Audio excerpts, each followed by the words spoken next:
unprecedented order setting a 3-month deadline for the president to decide on bills passed by a state and the top court's interim order on Waqf Amendment Act.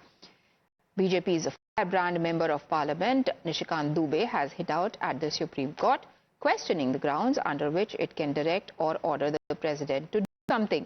Nishikant Dubey also accused the top court of undermining the parliament, claiming it is going beyond its limits in scrutinizing parliamentary decisions. He went on to add that Supreme Court is responsible for inciting religious war through its judgments on a topic related to faith like Gyan Vyapti, Ram Janmabhoomi and appointing authority है, उसको आप निर्देश कैसे दे सकते हैं? भारत के chief justice का appointment Bharat का राष्ट्रपति करता है। इस देश का कानून भारत का पार्लियामेंट बनाता है। उस पार्लियामेंट को आप डिक्टेट करेंगे कि राष्ट्रपति को 3 महीने के अंदर फैसला करना है? ये किस कानून में लिखा हुआ है?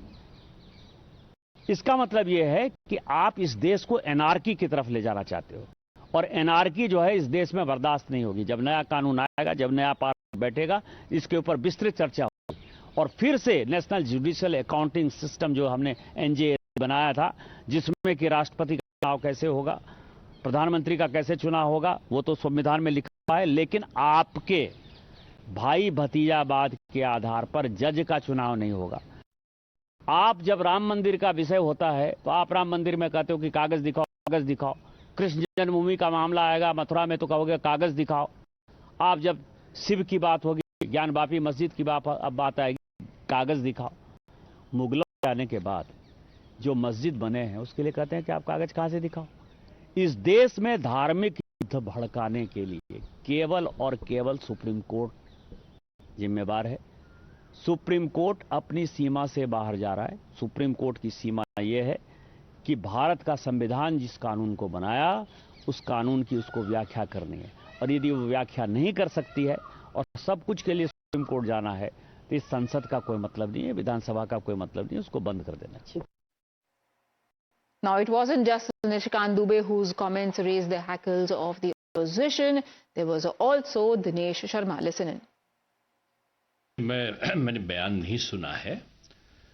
निशिकांत एक विद्वत पुरुष हैं वो, लेकिन मैं माननीय सुप्रीम कोर्ट पर भी टिप्पणी नहीं करता हूं। कोई भी भारत के संविधान के अनुसार कोई भी संसद को यानी राज्यसभा और लोकसभा को निर्देशित नहीं कर सकता, और क्योंकि राष्ट्रपति के दस्तखत हो चुके हैं, राष्ट्रपति सर्वोच्च है, राष्ट्रपति को कोई चुनौती नहीं दे सकता। तो ये बातें लोगों के मन और मस्तिष्क में आती हैं, और मैं समझता हूं कि ये लोकतंत्र के लिए भी जरूरी है कि जो श्रद्धा का अभाव जनता का माननीय न्यायालय के प्रति है वो बना रहे। इसलिए इस सारी चीजें जो विसंगतियां उठ रही हैं वो नहीं उठना चाहिए।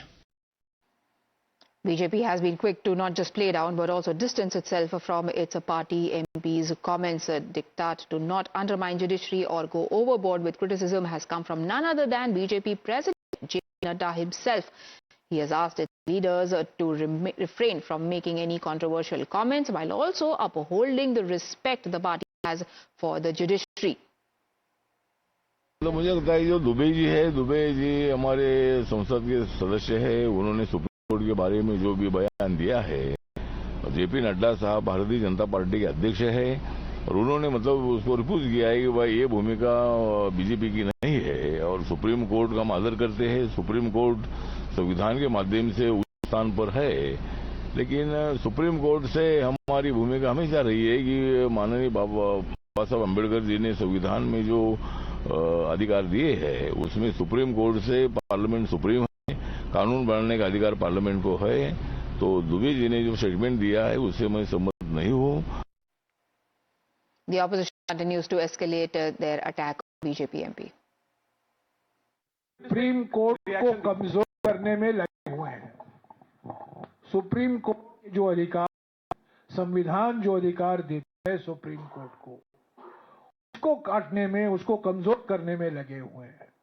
संवैधानिक पदाधिकारी भी सुप्रीम कोर्ट के खिलाफ बोल रहे हैं, मंत्री भी सुप्रीम कोर्ट के खिलाफ बोल रहे हैं, सांसद भी, बीजेपी के सांसद भी अभी सुप्रीम कोर्ट के खिलाफ बोलने में लगे हुए हैं। क्योंकि सुप्रीम कोर्ट एक ही बात कह रही है, जब आप कानून बनाते हैं संविधान के बेसिक स्ट्रक्चर के खिलाफ मत जाइए।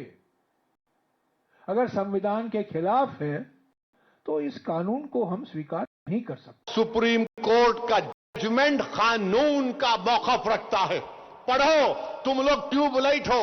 बीजेपी आइन पर एक फ्रॉड कर रही है और डरा रही है।